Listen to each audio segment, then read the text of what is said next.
오늘은 상 7장에서 27장까지의 말씀을 볼 수 있도록 하겠습니다. 사무엘상 7장에서 27장까지 먼저 7장 3절 말씀을 보겠습니다. 사무엘상 7장 3절 말씀입니다. 제 말씀을 읽어드리겠습니다. 사무엘이 이스라엘 온 족속에게 말하여 이르되 만일 너희가 전심으로 여호와께 돌아오려거든 이방 신들과 아스타로를 너희 중에서 제거하고 너희 마음을 여호와께로 향하여 그만을 섬기라. 그리하면 너희를 블레셋 사람의 손에서 건져내시리라. 아멘. 사무엘이 이스라엘 백성들에게 또 권면하고 또 그들을 가르치는 내용이 나와 있습니다. 이렇게 말씀하고 있는 거죠. 그만을 섬기라. 하나님만을 섬기라. 십계명에서도 가장 먼저 나오는 말씀이 오직 하나님만을 섬기라는 거잖아요. 그러니까 다른 신은 없습니다. 성경은 우리 하나님에 대해서 질투하시는 하나님 이렇게 말씀하고 있습니다. 하나님께서 우리를 위하여서 아들을 내어주시기까지 사랑하셨기 때문에 하나님은 또한 그렇게 구원하신 우리가 하나님만을 사랑하기를 원하시고 그렇게 명령하고 계십니다. 그렇기 때문에 우리가 하나님의 은혜를 받고 하나님의 복을 받아 누리기를 원하신다라고 하면 오직 그만을 섬기는 것, 하나님만을 섬기는 그런 믿음의 고백들 결단이 우리 가운데 있어야 할 줄로 믿습니다. 다른 것과 함께 섬기는 그런 양다리 신앙이 있으면 안 되는 거죠. 하나님도 섬기고 우상도 섬기고 나중에 우리 엘리야가 갈멜산에서 이스라엘 백성들에게 이야기한 것처럼 너희가 하나님과 바알 중에 하나만을 선택하라. 우리가 둘 다 섬기려고 하는 그런 어리석음 가운데 벗어나야 합니다. 많은 분들이요, 하나님도 섬기고요, 재물도 섬기고요, 하나님도 섬기고, 세상 권력도 섬기고, 하나님도 섬기고, 또 세상의 즐거움도 섬기는 그런 모습, 또 하나님도 섬기고, 사람을 섬기는 그런 모습이 있습니다. 그런 어리석음 가운데 벗어나야죠. 오직 그만을 섬기는 것, 그러니까 하나님만을 섬긴다는 것은요, 하나님을 위해서 다른 것들을 아낌없이 버릴 수 있어야 된다는 거죠. 마치 아브라함이 그 아들 이삭을 번제로 바치려고 했던 것처럼 그렇게 귀한 아들이지만 하나님보다 귀하지는 않은 거죠. 하나님과 재물 중에서 우리가 하나를 포기해야 될 때에 기꺼이 재물을 포기하는 모습이 있을 때 우리가 하나님을 섬기는 겁니다. 우리 하나님을 위해서 시간을 드리려고 할 때 그 하나님을 위한 시간, 다른 시간과 겹칠 때 그 다른 시간을 포기할 수 있는 것, 이것이 바로 하나님만을 섬기는 것이죠. 그럴 때 하나님의 복과 은혜가 주어지는 겁니다. 하나님도 섬기고요, 다른 즐거움도 세상의 돈과 권력도 섬기면서 하나님께 복과 은혜를 구하는 것은요, 받지 못할 것을 구하는 것과 다를 바가 없는 겁니다. 오직 하나님만을 섬기고 하나님께 나와서 하나님만 바라볼 때에 부어주시는 은혜와 복이 있음을 성경은 우리 가운데 분명히 말씀하고 있습니다. 7장 7절 말씀 보겠습니다. 이스라엘 자손이 미스바에 모였다함을 블레셋 사람들이 듣고 그들의 방백들이 이스라엘을 치러 올라온지라 이스라엘 자손들이 듣고 블레셋 사람들을 두려워하여 아멘. 은혜 받을 때가 공격받을 때인 거죠. 그 미스바에 모여서 말씀을 듣고 하나님의 은혜를 누릴 때 그들이 모여 있으니까 블레셋이요 그 모여 있는 이스라엘 백성들을 공격하러 전투하러 나오게 되어진 겁니다. 우리가 은혜 받는 것을 이제 사단이 그냥 둘 리가 없는 거죠. 반드시 시험이 있게 되어지는 겁니다. 그 사실을 알고요. 내 삶에 하나님의 은혜가 부어질 때 그 시험거리가 동시에 다가온다는 사실을 기억하고 잘 이겨낼 수 있는, 미리 대비하고 이겨낼 수 있는 그런 지혜가 우리 가운데 있어야 할 줄로 믿습니다. 그렇게 하지 아니하고 은혜 받는 것에만 우리가 심취해 있으면요. 그 사단의 공격이 우리 가운데 다가올 때 무너지게 되어지고 그렇게 하다 보면 더 큰 아픔과 상처를 경험할 수밖에 없습니다. 은혜 받을 그때가 바로 사단이 공격할 때임을 늘 기억하고 대비하는 그런 지혜가 또한 우리 가운데 있어야 합니다. 우리 사무엘상 10장 27절 말씀 보겠습니다. 10장 27절 말씀입니다. 어떤 불량배는 이르되 이 사람이 어떻게 우리를 구원하겠느냐 하고 멸시하여 예물을 바치지 아니하였으나 그는 잠잠하였더라. 사울이 왕으로 세움받았을 때에 그것을 탐탁치 않게 여기는 사람들이 있었습니다. 그러니까 베냐민 지파였잖아요.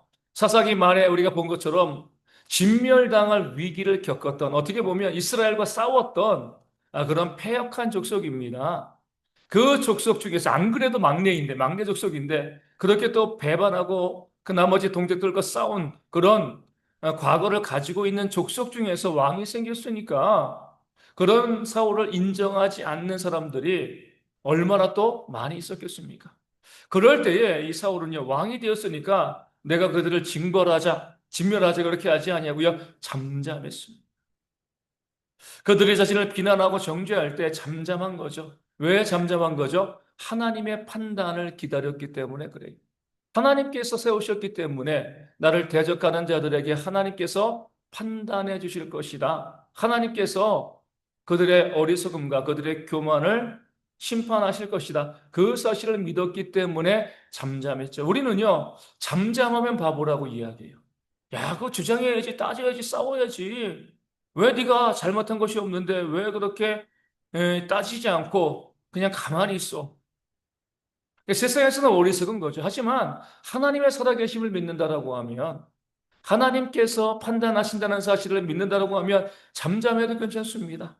결국 하나님께서 심판해 주실 것이기 때문에 그렇습니다. 그 사실을 믿고요. 때로 우리가 잠잠히 하나님을 바라볼 수 있는 그런 믿음과 그런 신앙도 우리 가운데 있어야 할 줄로 믿습니다. 우리 12장 3절 말씀 보겠습니다.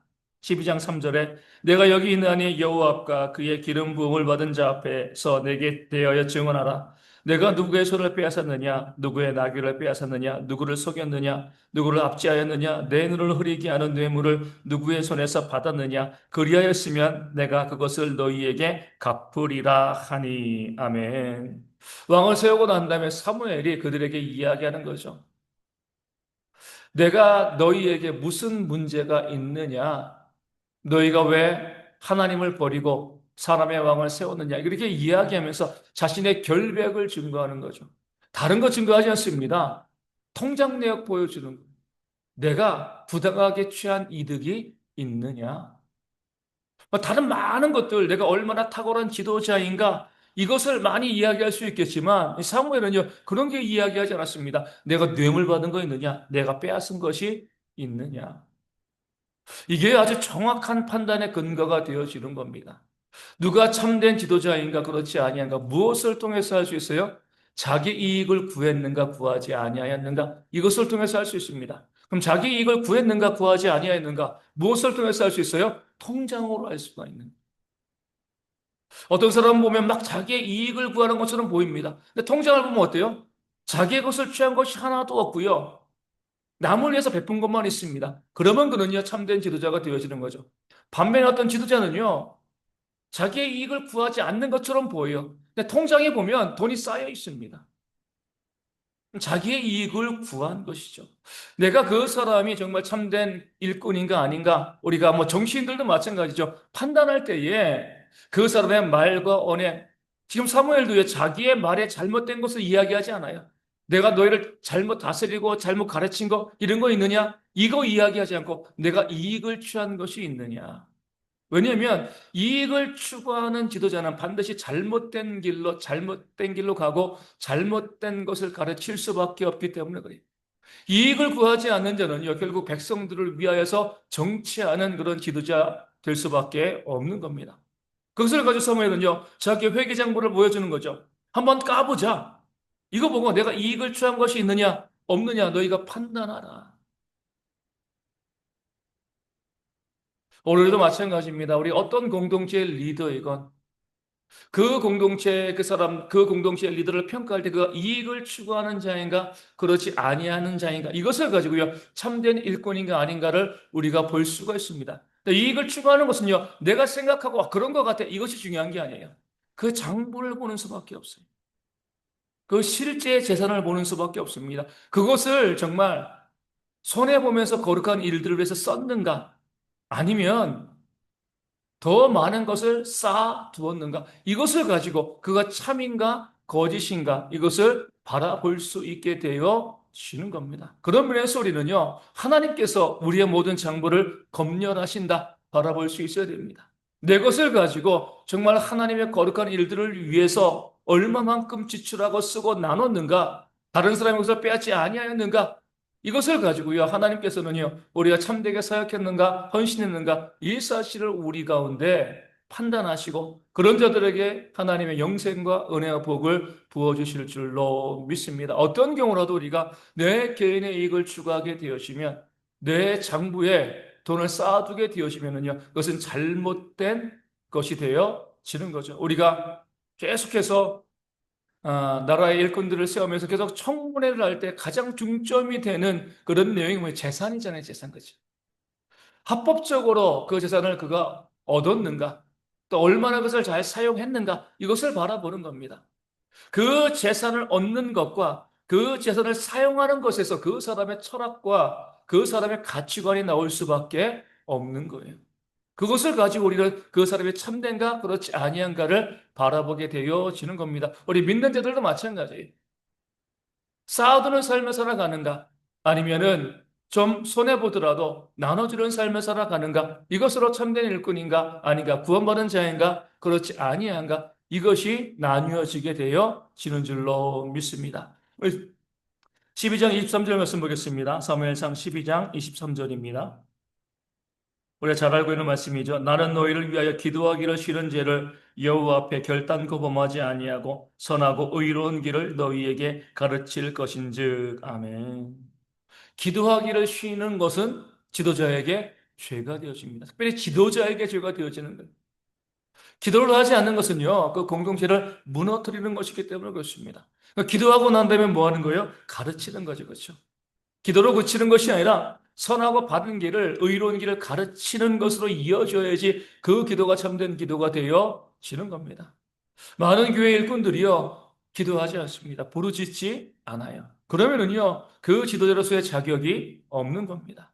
나를 공동체의 일꾼으로 세웠다는 것은 가장 중요한 게 뭐예요? 기도하라는 그 공동체를 위해서 부르짖으라는 그런 하나님의 명령이 있는 거죠. 그러기에 우리가 교회 직분자가 되어지고요. 교회 일꾼이 되어지면 그 기도의 시간들을 만들고 기도의 시간들을 늘려가는 그런 지혜가 있어야지 우리가 죄를 범하지 아니하고요. 하나님의 의를 이룰 수 있게 되어지는 겁니다. 기도하지 않는 것, 아예 뭐 내가 뭐 영적으로 좀 나태 이것에 지나는 것이 아니라 기도하지 않는 것이 죄가 된다는 것. 우리가 기억하시고요. 그 죄를 범하지 않기 위해서 공동체를 위해서 기도하는 모습들이 우리 가운데 있어야 할 줄로 믿습니다. 13장 12절 말씀 보겠습니다. 이에 내가 이르기를 블레셋 사람들이 나를 치러 길갈로 내려오겠거늘 내가 여호와께 은혜를 간구하지 못하였다 하고 부득이하여 번제를 드렸나이다 하니라. 아멘. 전쟁 전에 그 사무엘이 오기를 기다리다가 그 오는 것이 지체되어지니까 이 사울왕이 뭐였어요? 번제를 드렸죠. 그리고 무엇이라고 이야기합니까? 부득이하여. 제사 드리고 하나님께 번제 드리고 기도하고 전쟁 나가야 되는데 당신이 오지 아니했으니까 내가 그 일을 감당했습니다. 부득이하여 어쩔 수 없었습니다. 이렇게 이야기하는 거죠. 하지만 안 되는 거죠. 아무리 부득이해도요, 해야 될 일과 해서는 안 될 일이 있는 거예요. 부득이하다, 어쩔 수 없다라고 해가지고요, 하나님의 말씀을 어기고 불순종하고 죄를 지으면 그것이 하나님께 용납되어지지 않습니다. 부득이한 것이 없는 거죠. 오직 하나님의 말씀에서 순종해야 될 것은 순종하고요. 또 순종하지 않을 것, 우리가 말씀에서 금하는 것이 있으면 하지 않는 그런 지혜가 우리 가운데 있어야 하는 겁니다. 내 자신의 그 위치와 내가 할 수 있는 일이 무엇인가 알고요. 그 위치 가운데 헌신하는 그런 모습이 우리 가운데 있어야지 내가 다른 사람의 영역, 내가 해서는 안 될 일에 내가 넘어가게 되어지면 그 자체가 하나님께 버림받는 죄가 된다는 것. 아무리 내가 부득이하다라고 이야기해서도요. 그렇게 말해도 안 되는 것은 안 되는 거죠. 그것을 지킬 수 있는 그런 지혜가 또 우리 가운데 있어야 할 줄로 믿습니다. 또 14장 19절 말씀 보겠습니다. 14장 19절 말씀.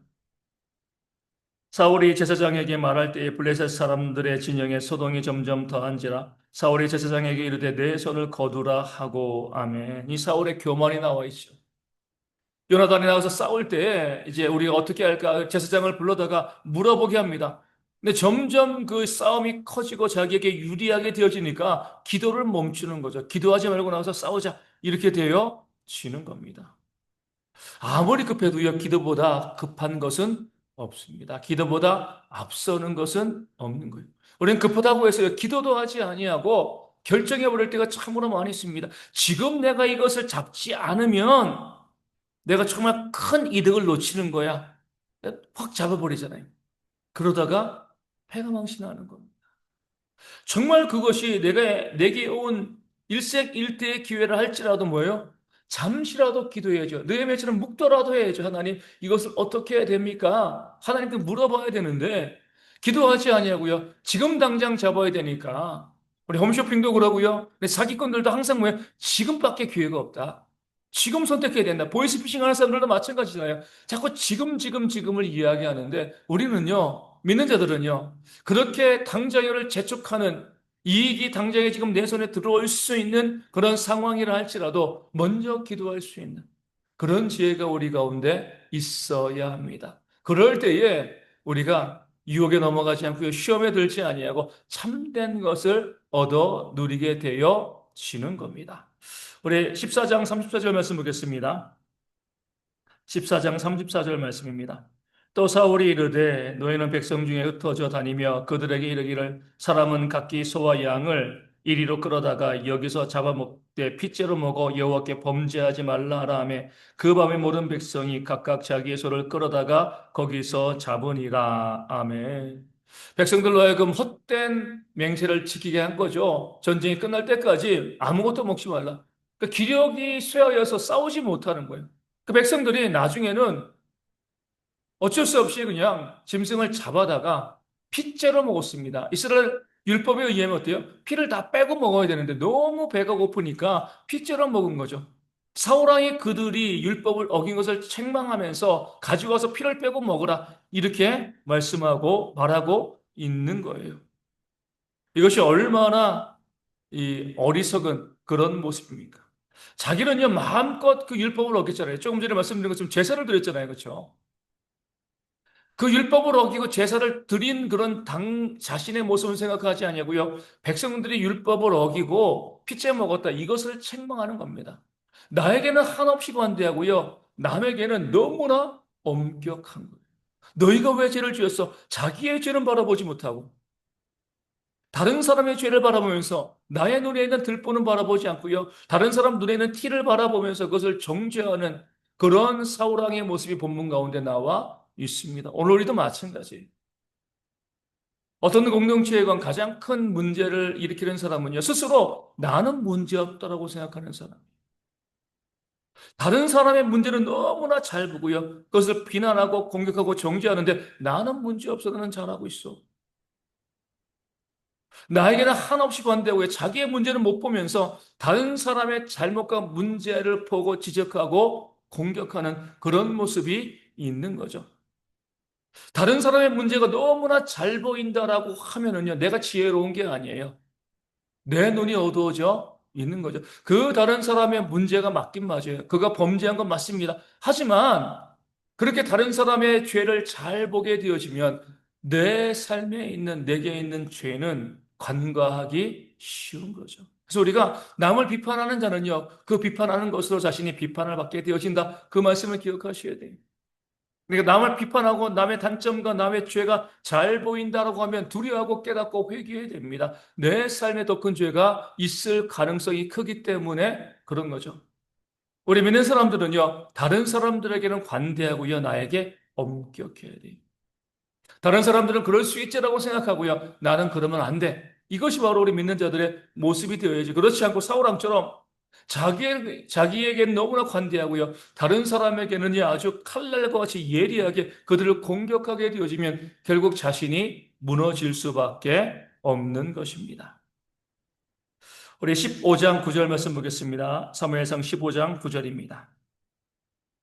사울과 백성이 아각과 그의 양과 소의 가장 좋은 것 또는 기름진 것과 어린 양과 모든 좋은 것을 남기고 진멸하기를 즐겨 아니하고 가치 없고 하찮은 것은 진멸하니라. 아멘. 선택적인 순종이죠. 좋은 것들은 욕심내서 남기고요. 하찮은 것들은 다 죽여 버렸습니다. 순종을 하긴 하지만 내가 하고 싶은 것만 하는 겁니다. 다른 것은 순종하지 않는 거예요. 결국에는요, 불순종인 거죠. 그렇죠? 성경에 말씀한 것처럼 율법을 다 지켜도 하나만 어기면 전체를 어기는 겁니다. 마찬가지로 우리가 순종할 때 선택적으로 순종하시면 안 돼요.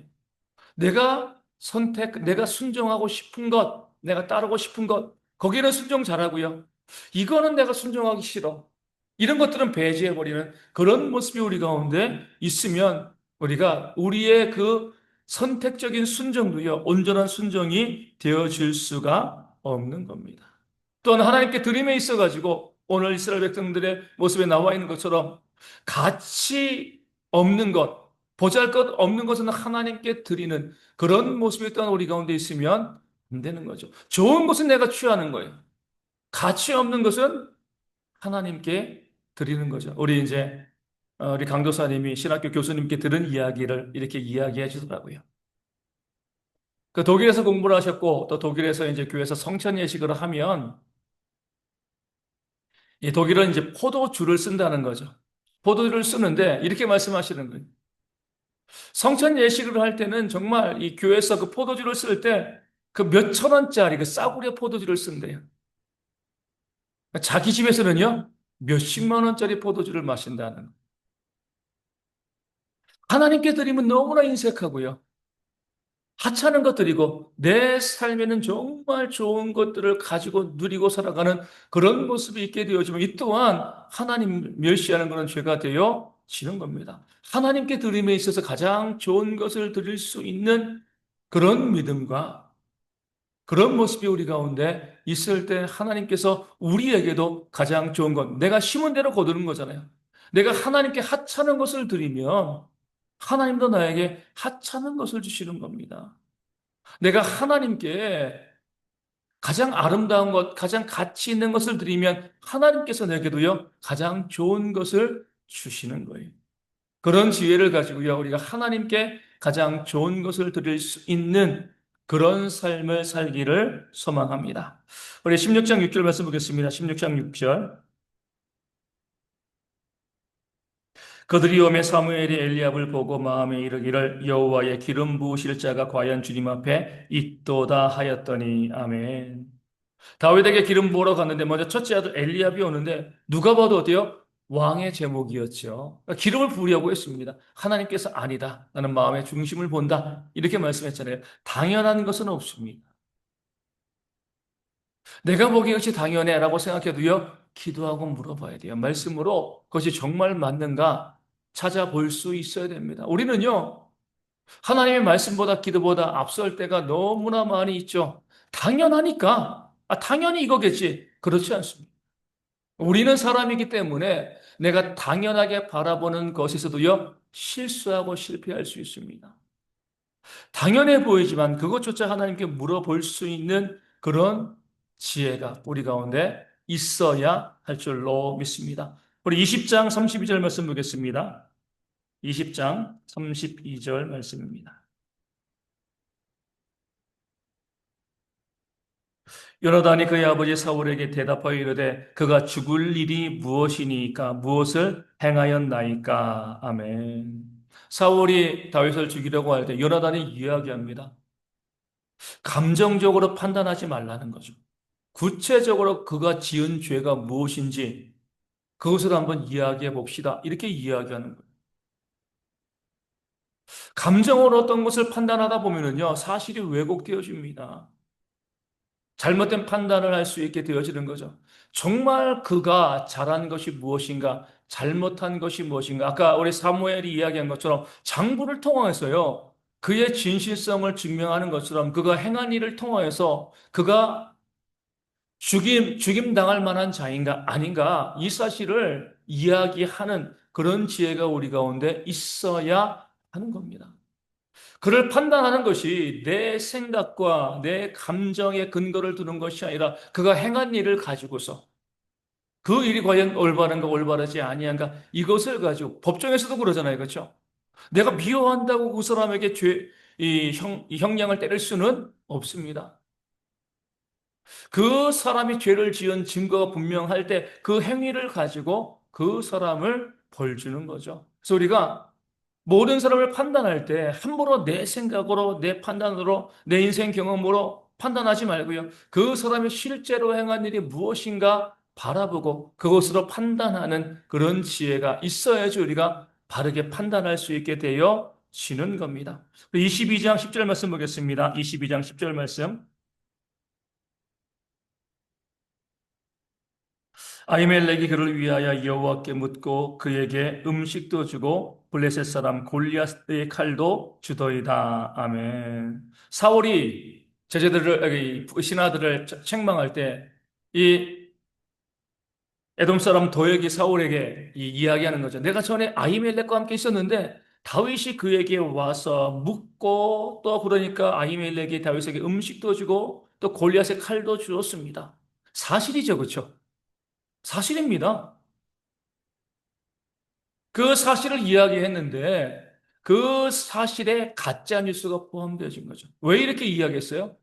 그 아히멜렉이 다윗을 도와주었습니다. 당신에게 반역했습니다. 이렇게 이야기하는 거죠. 아히멜렉은요, 다윗이 그런 의도, 다윗을 도와서 사울왕을 반역하는 그런 의도를 갖고 있는 것이 아니죠. 사울왕의 신하였기 때문에 이 다윗을 도와주었던 겁니다. 그러니까 똑같은 사실을 이야기하지만 그 사실에 그 의도를 왜곡하게 되어지면은요, 가짜 뉴스가 되어지는 겁니다. 어떤 사람이 무엇을 했는데, 어떤 일을 했는데, 그 일에 대한 참된 의도를 이야기하지 아니하고요. 거기에 대해서 내 멋대로 의도를 생각을 하고 그 사람을 트집 잡고요, 공격하게 되어지면 잘못된 가짜 뉴스가 만들어지는 거죠. 우리 열도 정탐꾼도 그러잖아요. 똑같은 상황을 봤습니다. 보고는 내용은 똑같아요. 하지만 그것을 어떻게 해석하느냐? 10명은요, 우리는 그들 보기에 메뚜기다. 여호수아 갈렙은 그들은 우리의 밥이다. 그렇죠? 똑같은 상황을 가지고 어떤 의도를 우리가 바라보는가 여기에 따라서 죄가 될 수도 있고요. 선이 되어질 수도 있는 겁니다. 그 행위 자체로 함부로 판단하지 않고 왜 그 사람이 그 행위를 했는가, 그런 일을 했는가 여기에 대한 정확한 판단의 근거를 가지고 볼 수 있어야 됩니다. 우리 정치인들이 그러잖아요. 남을 도와줘요. 정말 그를 도와주고 싶어서 도와준 건가? 아니면 자기 표를 위한 것인가? 속임수인가? 의도를 봐야죠. 도와줬으니까 뭐 어떤 분들은 그래요. 안 도와주는 것보다 낫지. 물론 낫죠. 낫지만 그것만 가지고 판단하다 보면 더 큰 것을 잃어버릴 수가 있습니다. 어떤 의도를 가지고 그런 일을 하고 있는가? 그것을 바라볼 수 있는 그런 지혜도 우리 가운데 있어야지 우리가 가짜뉴스에 휘말리지 않게 되어지는 겁니다. 22장 17절 말씀 보겠습니다. 22장 17절입니다. 왕이 저의 호위병들에게 이르되 돌아가서 여호와의 제사장들을 죽이라. 그들도 다윗과 합력하였고 또 그들이 다윗이 도망한 것을 알고도 내게 알리지 아니하였음이니라 하나 왕의 신하들이 손을 들어 여호와의 제사장들 죽이기를 싫어한지라. 아멘. 사울 왕은요 계속해서 자기의 영역을 넘어서는 거죠. 제사를 드리려고 했고요. 이제는 뭐예요? 누명을 씌워가지고 제사장들을 죽이려고 했습니다. 하나님의 일꾼들을 죽이려고 한 것이죠. 네, 이게 사울왕의 신하들은요, 두려워했죠. 그 하나님의 일꾼들을 죽이게 되었을 때 그것이 어때요? 그들에게 얼마나 큰 하나님의 심판으로 다가올 것인가 너무나 잘 알고 있었기 때문에 그렇습니다. 네, 에돔 사람 도액은 유대인이 아니었기 때문에 그 도액이 그 수십 명의 우리 제사장들을 이 칼로 죽이는 그런 악을 행하게 되어지는 겁니다. 함부로 사람을 죽이는 것, 하나님의 일꾼들을 죽이는 것, 이것은요, 정말 어리석은 일이죠. 내가 죽게 되어지기 때문에 그렇습니다. 우리가 계속 주일날 본 것처럼 그 헤롯 아그리빠가요, 야고보를 죽이게 되었을 때 그가 또 죽임을 당하게 되어진 겁니다. 교회에서 교회의 목회자이건 교회 직분자이건 교회 성도이건 그 누구이건 그 사람을 향해서 우리가 칼을 휘두르게 되어지면 그것은요 나에게로 돌아올 수밖에 없습니다. 교회는요 품어주는 공동체이죠, 그렇죠? 내치면 나도 내쳐짐을 당하고요 품어주면 나도 그 품에 들어가게 되어 지는 겁니다. 할 수만 있으면 많은 사람들을 품으려는 그런 모습이 있을 때 그런 교회가 하나님께서 원하시는 교회로 온전히 세워지게 되어질 줄로 믿습니다. 23장 12절 말씀 보겠습니다. 23장 12절. 다윗이 이르되 그일라 사람들이 나와 내 사람들을 사울의 손에 넘기겠나이까 하니 여호와께서 이르시되 그들이 너를 넘기리라 하신지라. 아멘. 참, 이 억울한 일이죠. 그렇죠? 다윗이 그일라 사람들을 도와줬습니다. 은혜를 베풀었어요. 근데 그일라 사람들은요, 그 다윗을 사울 왕에게 또 넘겨주려고 했습니다. 은혜를 받고도요, 은혜를 몰랐습니다. 세상에 악한 모습이 되어지는데 이런 모습이 교회 가운데도 있을 수 있는 거죠. 우리가 은혜 받았으면은요, 그 받은 은혜를 알고요, 은혜를 갚는 그런 지혜가 우리 가운데 있어야 합니다. 은혜를 받을 줄만 알고요, 은혜를 갚지만 아니하면 하나님의 진노 가운데 우리가 심판을 받게 되어 지는 겁니다. 그래서 우리가 항상 은혜 받은 자로서 은혜를 나누어주는 그런 모습을 우리가 보여주어야지 내가 은혜 받았다 이 사실을 고백하고 증명할 수 있게 되어지는 겁니다. 우리 24장 15절 말씀 보겠습니다. 24장 15절. 그런즉 여호와께서 재판장이 되어 나와 왕 사이에 심판하사 나의 사정을 살펴 억울함을 풀어주시고 나를 왕의 손에서 건지시기를 원하나이다 하니라. 아멘. 예, 다윗이 사울 왕을 살려 주었잖아요. 그렇죠? 그럴 때에 이 다윗이 사울 왕을 살려 줄 수 있었던 이유는 뭐예요?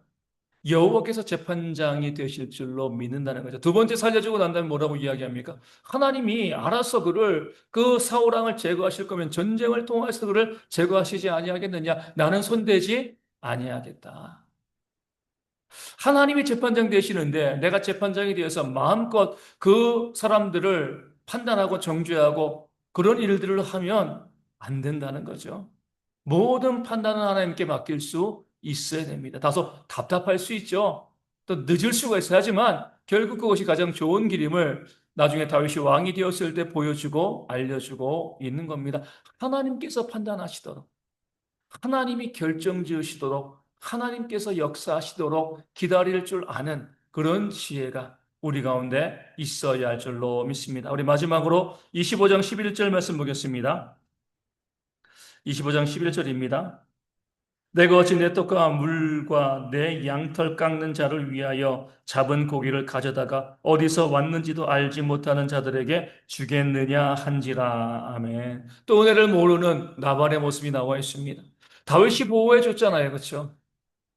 보호해 주지 않았으면 많은 약탈을 당했을 거예요. 그 다윗의 보호로 그가 그 많은 이 재산을 지킬 수 있었는데 그 은혜를 알지 못하고 무시하고 멸시하는 그런 모습을 나발이 보이다. 결국에는 어때요? 하나님이 치심으로 거둬 죽임을 당하게 되었습니다. 우리도 마찬가지입니다. 은혜를 알아야죠. 나를 위해서 기도해 주는 자들, 나를 위해서 섬기는 자들, 그들을 귀하게 여기고요. 그들을 존중하고 인정해주고 대접하는 그런 모습이 우리 가운데 있어야 하는 겁니다. 그 은혜 때문에 내가 살고 있는데, 그 은혜로 내가 살고 있는데, 그것을 깨달아 알지 못하고요. 그 은혜를 깨달아 알지 못하고, 마치 내 힘으로, 내 능력으로 내가 잘 살고 있는 것처럼 생각하면은요, 결국 내가 나발과 같은 자가 되어서 은혜를 갚지 아니하면, 우리도 진노 가운데 멸망할 수밖에 없는 겁니다. 정말 참된 성도는요, 은혜를 아는 자, 감사를 아는 자예요. 남을 비난하고 정죄하고 공격하는 것이 아니라 은혜를 알고 감사하는 그런 삶을 살 때 하나님께서 그들 가운데 주시는 복과 은혜가 넘치게 되어질 줄로 믿습니다. 성도들은요, 항상 우리 입으로 하나님 감사합니다. 또 우리 이웃들에게 감사합니다. 그 은혜를 알고 감사를 고백하는 그런 말들을 끊임없이 우리가 내뱉고 또 감사하고 은혜를 갚는 그런 삶을 살아가는 그런 지혜가 우리 가운데 있어야 할 줄로 믿습니다.